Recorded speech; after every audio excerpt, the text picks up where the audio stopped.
Good morning, everyone. I'm Vince Lancy. Today's market rundown will be discussing a Bank of America mining report that came out a couple weeks ago with some upgrades and some downgrades as well. We'll also be discussing the Taiwan Straits geopolitical risk that surfaced last night. And we'll touch on a trade idea for gold that we're implementing. There's the homepage. Here are the markets. The dollar is up 22. 10-year yields are up 4. The S&P 500 is up 15. The VIX is 2053, up 8. Gold is down $1.35 at 26.55, and silver is 31.18, down 34 cents. Mind you, they were a lot lower on the open, ostensibly because disappointing China stimulus, but they have really clawed back. Silver was down almost $1.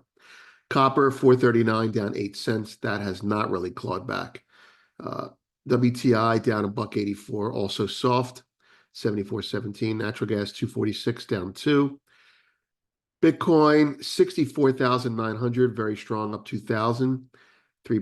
Ethereum, 2540, up 3%, tracking, not benefiting as much as it used to. Palladium down 12 at 1051, and platinum 975, down 9. Grains are all softer by about 40 basis points. My mistake. Soy is 1010, down 4 cents. Corn is 405, down 3 cents, and wheat is essentially unchanged at 609.20. So it remains the strongest commodity in the grains. Taiwan, we'll go Taiwan Straits. We'll do the Fishhook very quickly, and then we'll get into the mining report. All right. So last night, China started something called Joint Sword 2024B. It's China's third practice blockade of Taiwan since 2022. The report it reportedly began about 5 a.m. Beijing time. For Westerners, it might be hard to understand the stress it causes. Fortunately, we have a contact on the island who gave us some color, some needed color. So from that contact on the island, for perspective, quote, the food self-sufficiency rate in Taiwan is 32%, or roughly 10 days. The entire island goes on power rationing. I'm sorry. In 10 days, the entire island goes on power rationing. So if it lasts 2 weeks, the island has no power and there will not be enough food, and riots could ensue. Now, how long this lasts is part of the game the mainland is playing in response to continued harsh criticisms and tough talk coming out of Taipei, their capital.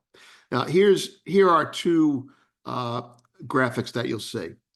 You'll see this graphic, and the red markings are where the blockade is, or whether it's a real blockade or not is hard to say. But regardless, when you have a blockade up for practice, cargo ships don't come into port. They're not going to risk it. They're going to wait for the blockade to be over, and hopefully the wait is not too long. But that's the point. China, the mainland, has not really made it clear how long it would be.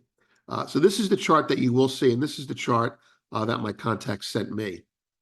Now, this chart has 3 different colors there, right? The blue color is the 2022 blockade.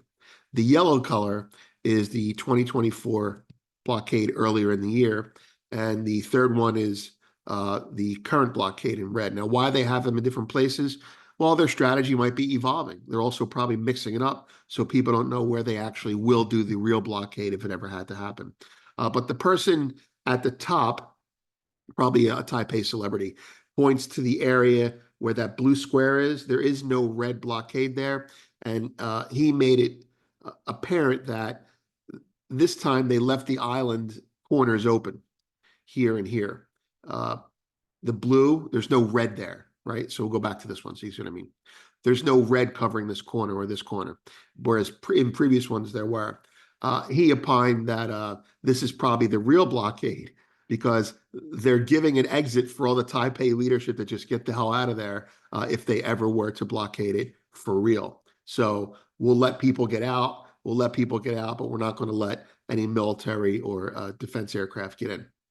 So I think that's an interesting chart compared to the ones that have been going around. So our summary here, This practice event effectively stops incoming cargoes while in place.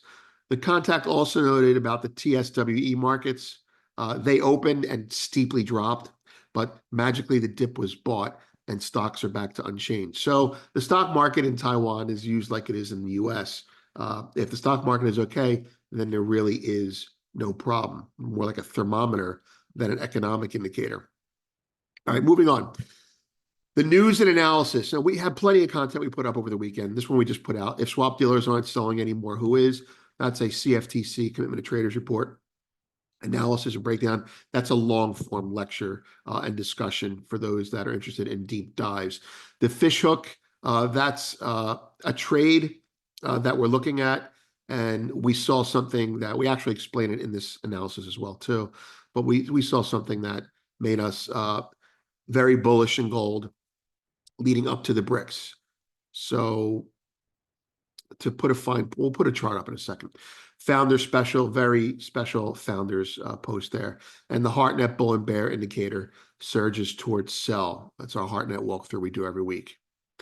We'll do the Fishhook example in a second. Data on deck, it's a light week. Retail sales and housing starts will probably be looked at closely, but I don't see a lot that can move the markets. Mind you, famous last words. Bank of America mining. All right, in premium at the bottom, we have a recent report from North American Metals and Mining Division of Bank of America. And, it's hard to find some thorough data on mines together in context. It's such a neglected industry. But Bank of America, bless their hearts, even though they suppress silver, at least they do some good work on miners, and they actually give a lot of love to silver. This one is not about silver per se, but I'll just read a little bit from you. The Bank of America commodities team sees copper rising to 12,000 a ton or 544 a pound in 2026. So that's a year and a third from now, higher than spot. They suggest buy rated Freeport-McMoRan is our top pick. In uranium, no surprise here, Cameco remains our top idea.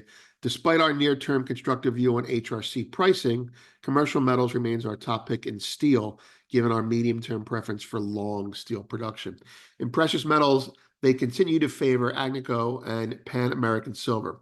Not really much choice if you're going with a major silver producer. It's either Pan American or bust. I don't see how you can go wrong with any silver company that has metal now. Anyway, back to the thing. Exhibit 4, they have a complete rating and PO changes. Exhibit 1 summarizes the PO changes. So it's a very thorough report. And although there's nothing earth-shattering in it, right? Although there's nothing earth-shattering in it, it's worth looking through to see changes in upgrades and downgrades, because you could see within the grid what subcategories of industry they favor and are falling out of favor with them. Anyway, that's pretty much that. That's what we wanted to talk about. The Fishhook. Let's talk about the Fishhook. The Fishhook is a phenomenon that when the market sells off, open interest comes in, because long funds are driving the market lower by selling, and the bullion banks are catching those falling knives at prices of their discretion. And although they're not very discreet about it lately, they need to buy these back. And what happens that forms a fishhook is you have a day here where the market goes lower, but the open interest doesn't come in. So the long funds weren't selling. That's because new shorts were getting in, usually CTA types, but sometimes macro discretionary.